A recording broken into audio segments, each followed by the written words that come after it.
Ramsey, this is the start of another top-deck Asian overland.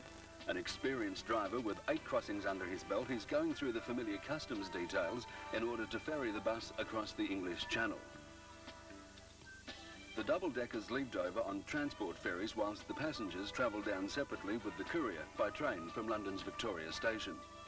Top Deck use Bristol double-decker buses renowned for their mechanical reliability and professionally fitted out with bunks upstairs, hygienic cooking facilities, tape deck and PA systems.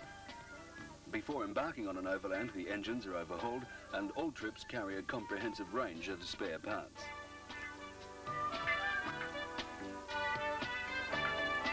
Passengers quickly establish friendships on the ferry crossing and can take advantage of duty-free shopping outlets.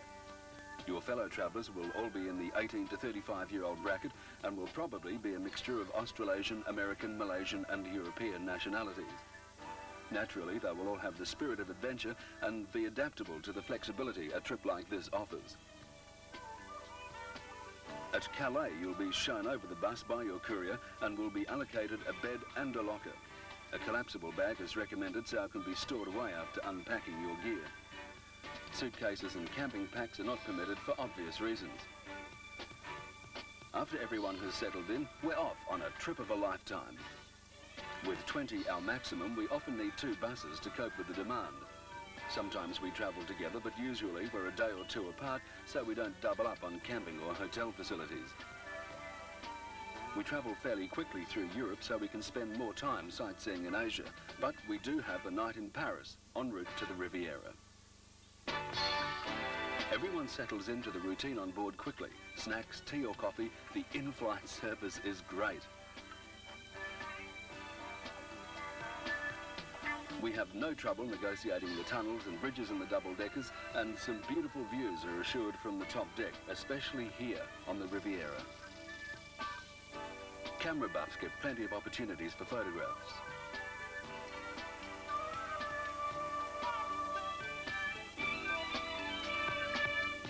Monte Carlo now, and we make a special tour of the harbour and spend the evening at the casino. Then it's into Italy, climbing the autostrada with views of Genoa way below us. We travel easily along the European motorways at just under 80 kilometres per hour, the general European speed limit. We're making good time now, so there'll be plenty of sightseeing at our next port of call. No prize for guessing where.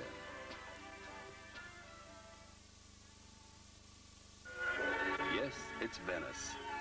The enchanting city of islands and bridges gradually sinking with the passage of time. The canals and gondoliers, the very essence of Venice itself.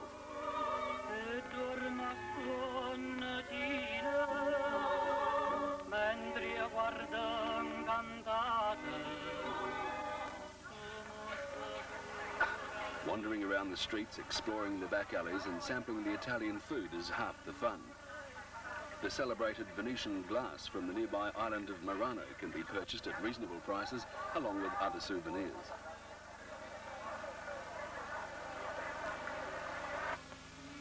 The Rialto, Venice's most famous bridge, is just a short walk from St. Mark's Square and the Doge's Palace.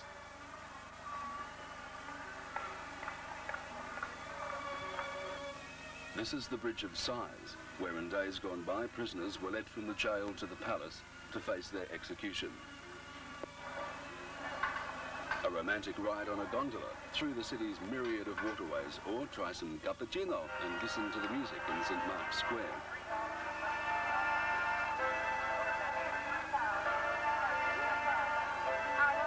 Anyway, it's back to the bus now and on with the trip, heading down through Yugoslavia and into Greece. A seaside campsite at Kavala offers us a good chance to get rid of those winter locks of hair. Kavala is a picturesque Greek fishing town situated on the Aegean and offers excellent swimming conditions. Most nights we stay in campgrounds or hotel grounds, but when the weather and scenery is right, there's nothing to stop us free camping on deserted beaches like this.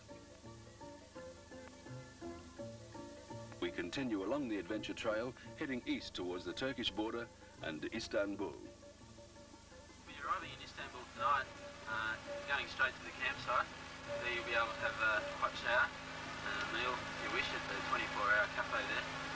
Tomorrow morning at 8 o'clock, we'll get in early into Istanbul in the city, pick up a local guide, take you around the main sites, the Topkapi Palace, Blue Mosque, San Sophie, etc. And go down to Post just on and check mail. Here we are at Camping Londra, Istanbul.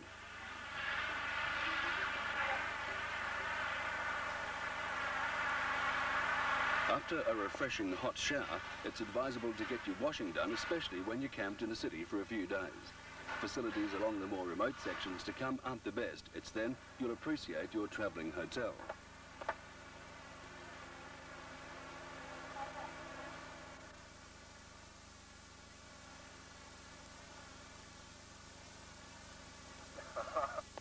Our crew ensures that the buses are kept as clean and hygienic as possible. Our travelling hotel gets a wash at every opportunity. Beside Sultan Ahmet Square, Istanbul's Blue Mosque stands as an imposing sentinel to the country's major religion, Islam. Close to 40 million Turks are of the Muslim faith, and these mosques or religious houses with their minarets are familiar sights throughout the country. The mosque was built at the beginning of the 17th century and is the only mosque in the world with 6 minarets. All others have 4. It gets its name, the Blue Mosque, from the 21,000 pieces of blue tiles with which the walls are covered. Visitors and worshippers alike are required to remove any footwear upon entry. Bare shoulders and shorts are definitely...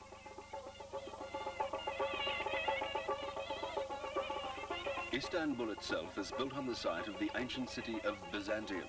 The Roman Emperor Constantine changed its name to Constantinople in the 4th century AD. The city flourished under the rule of the Ottoman Turks in the 15th and 16th centuries, and the Sultan's official residence, the Topkapi Palace, can still be visited, harem and all. Being the gateway to Asia, Istanbul gives to many people their first taste of Eastern culture, and roasted chestnuts can be tasty after walking through the city bazaars.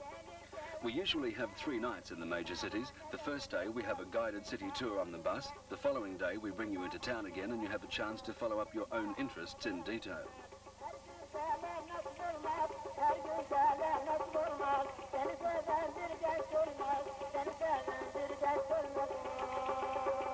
This stretch of water, the Bosphorus, is actually the dividing line between Europe and Asia, with the impressive Bosphorus suspension bridge providing the connection.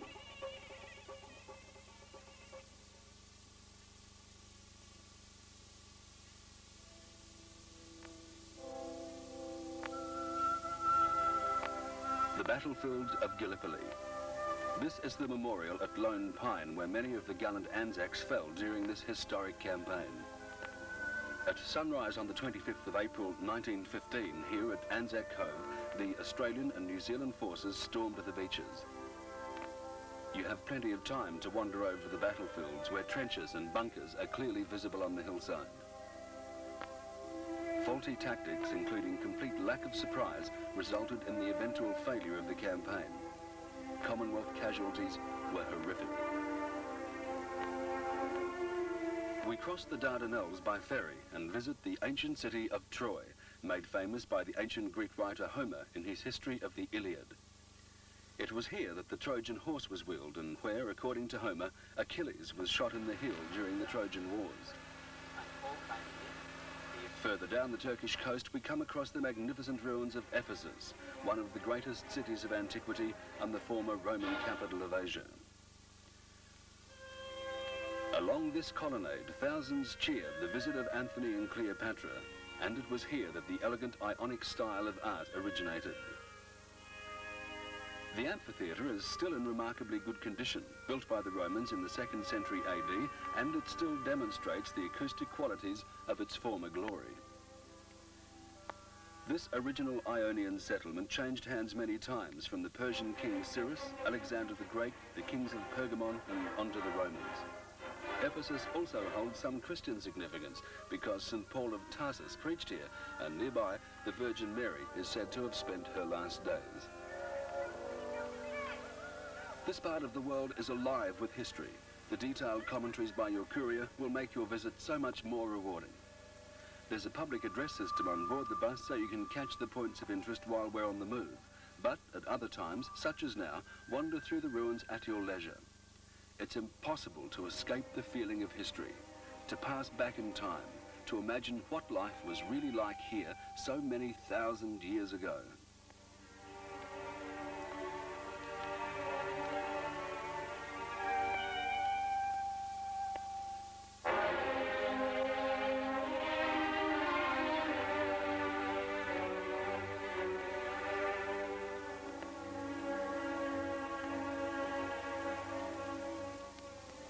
Looks like snow, doesn't it?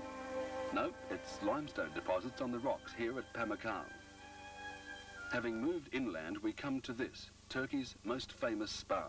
Hot springs burst from the earth near the ruins and then tumble down the cliffs, which are left sparkling white. Feeling rejuvenated, it's back on the road to absorb some more of the superb Turkish coastline, untouched by commercial interests.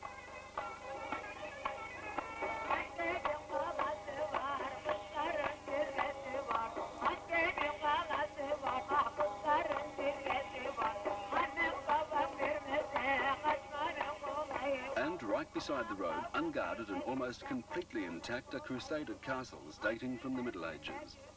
The Crusaders sailed from England to fight the holy wars against the Muslim infidels that had occupied the holy city of Jerusalem and other holy shrines throughout the Middle East. There's another castle on the island.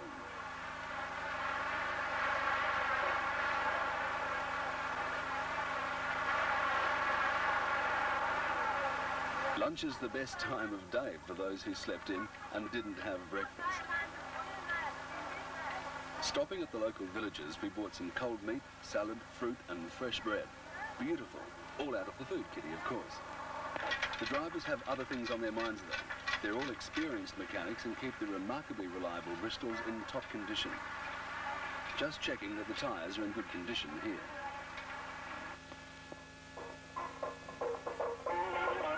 The scenery changes dramatically as we cross into Syria and along the desert road towards the capital Damascus. The Arab sector of our trip is just beginning. The history of Damascus extends back 5,000 years, one of the oldest continually inhabited cities on Earth. The population has swelled here dramatically since the 1967 wars with Israel.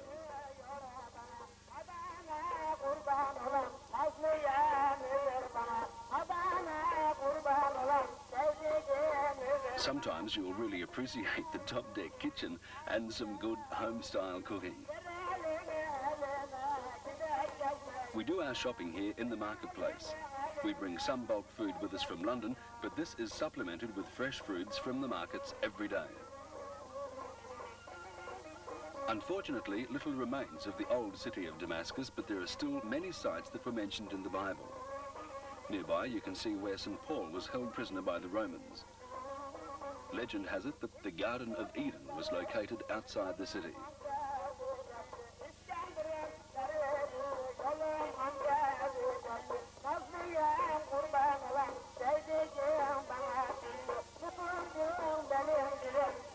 The covered bazaar in Damascus is a veritable shopper's paradise, and it gives you a good chance to purchase a whole range of goods like materials, jewellery and copperware at reasonable prices.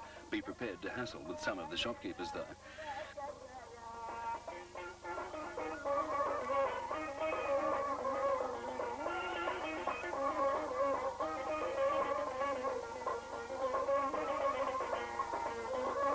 At the end of the bazaar is a mosque. It was once a Christian church and still contains the tomb of John the Baptist. You'll appreciate your comfortable walking boots after all your sightseeing today, and there's no shortage of locals to polish them either.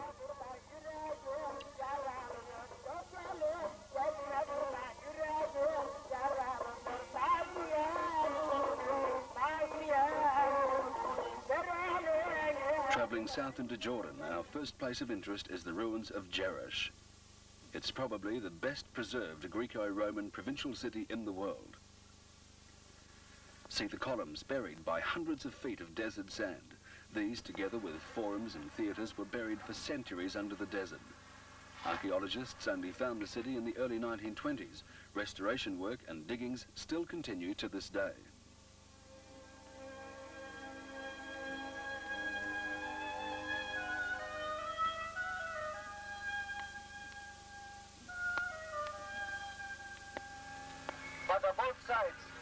street. They were contained at one time about 520 Ionic and Corinthian columns. Over here... Local guides can be arranged by the courier to give more in-depth information at historical sites. But when you look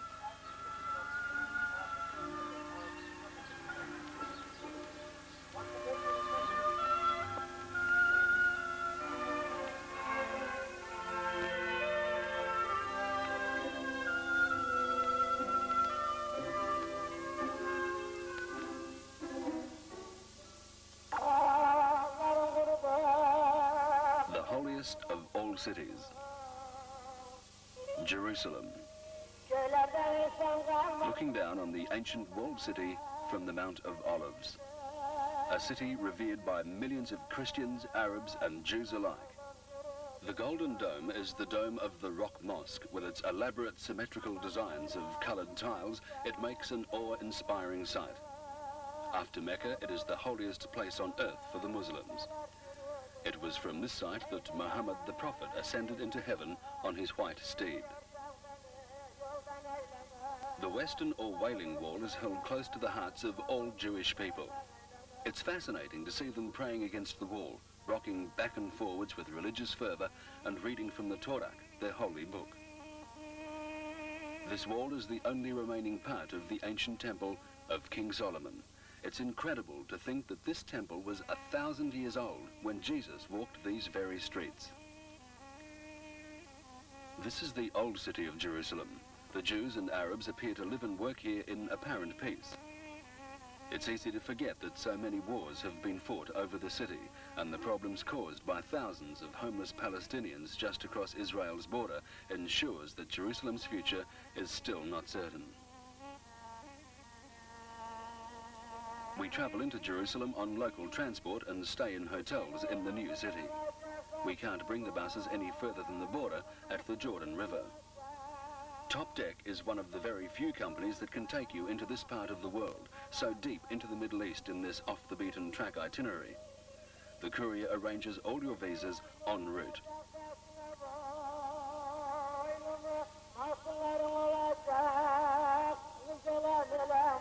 Try some of the local falafels for a tasty snack, and the fresh juices of the Jaffa oranges is available from many stores in the old city.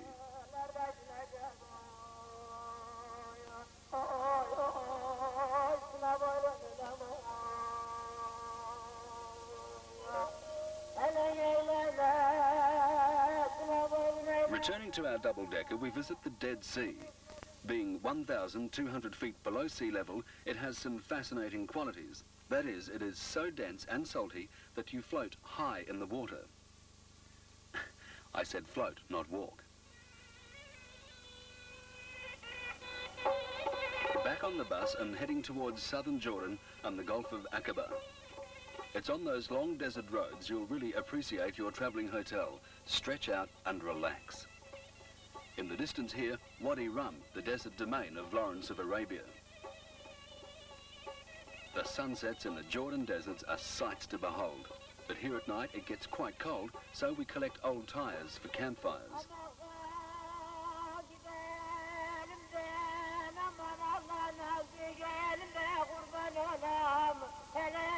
A welcome rendezvous with our other bus. A great night swapping stories about the trip so far.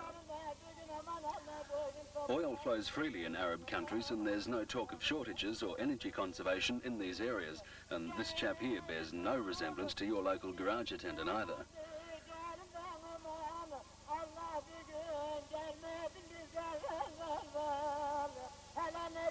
On the Red Sea at Aqaba, everyone takes advantage of the glorious beach and snorkeling is popular in the coral-rich waters.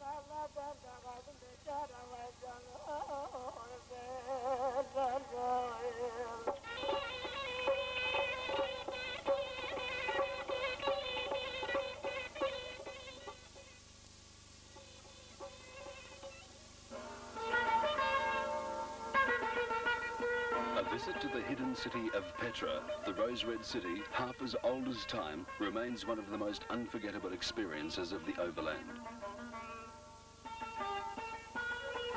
The The spectacular monuments carved out of solid rock over 2,000 years old make Petra one of the world's great archaeological wonders. The site is believed to have been inhabited as long as 12,000 years ago, but the city of Petra was built by the Nabateans around 300 BC. Temples, palaces, tombs and theatres are everywhere, hewn out of the mountainside. The Romans and Crusaders held control of the city at different stages, but it wasn't until early last century, when a young Swiss explorer rediscovered the lost city, that Petra was given back to the world.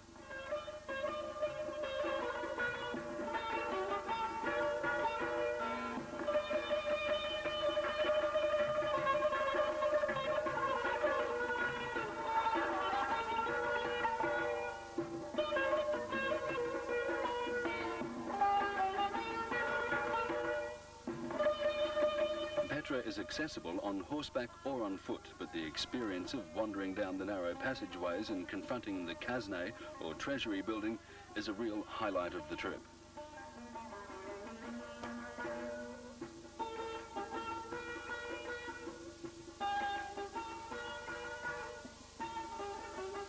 Water resources in the area are naturally enough limited, and it's essential that everyone be aware of the need to conserve water at all times.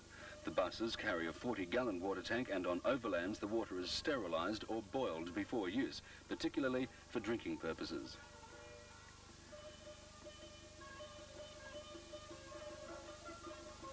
Back in Amman, the driver and courier are having an important conference.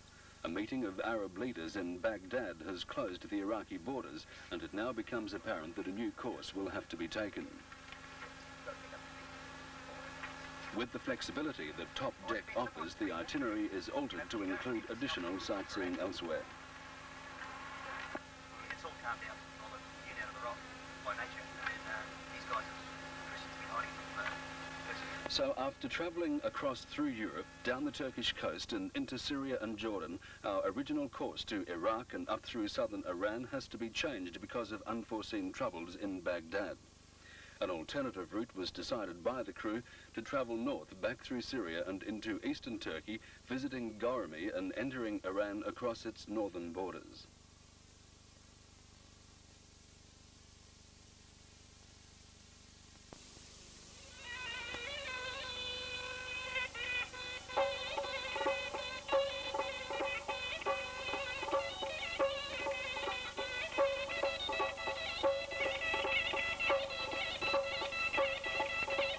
To save time, meals can be prepared on the run if necessary. Here, with distant horizons of sand and clay around us, the smells from the top deck kitchen become an anticipated invitation to enjoy a good, wholesome meal.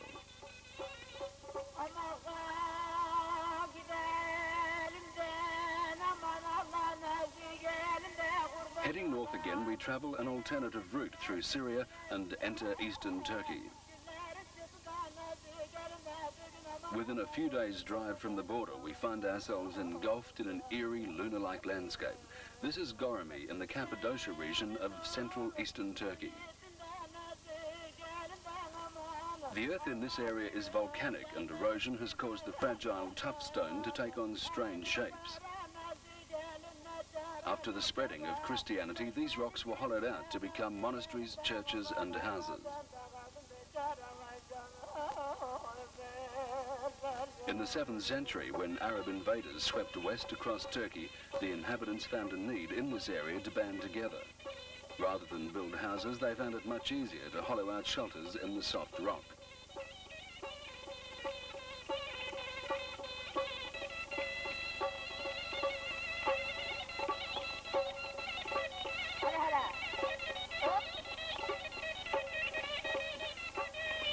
Exploring these old hideaways becomes an adventure all of its own and a lot of fun.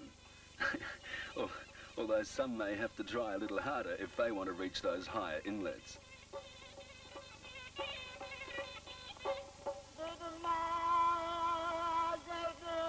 Since these people were very religious, underground chapels were often built, and eventually these artificial grottos became decorated with Bible scenes.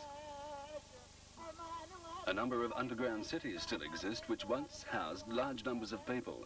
These were connected by a network of tunnels.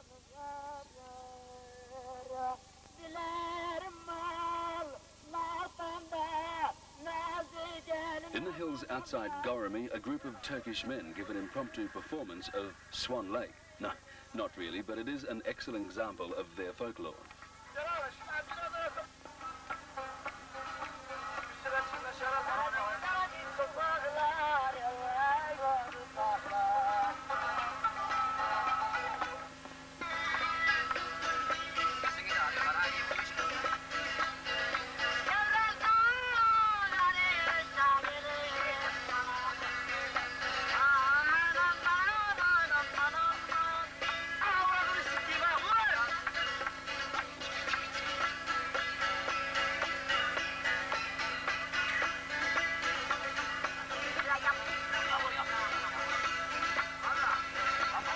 Most of the local people live simple existences by our standards, but they seem to get a lot of enjoyment out of singing and dancing, especially when the onlookers show some interest.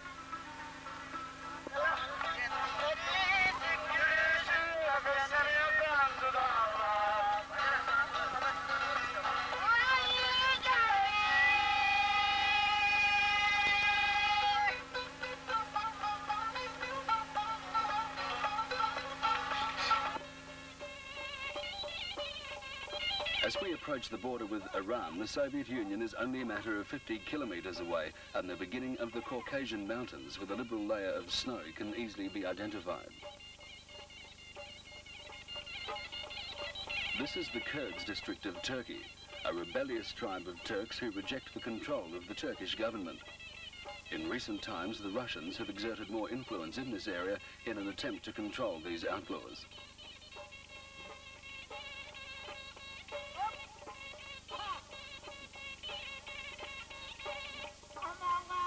Mount Ararat, rising over 14,000 feet, is a familiar landmark at the border between Turkey and Iran. Ruins of Noah's Ark have been found on the side of the mountain.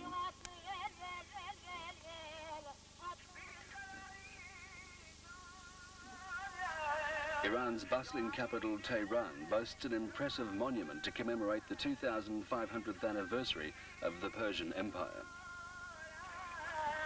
After the overthrow of the Shah in February 1979, the country became an Islamic republic based on the fundamental teachings of the Quran. The revolution installed the religious leader Ayatollah Khomeini as the most powerful force in the land, a man bent on reversing Iran's industrial climb into the 1980s. Crossing the mountains towards the Caspian, and snowballs are flying everywhere. The campsite at Mashhad was a good chance to get that letter off to the folks at home. It was getting very cold at night here. We were very grateful that we didn't have to pitch tents at night. The gas heaters on board kept us comfortable too.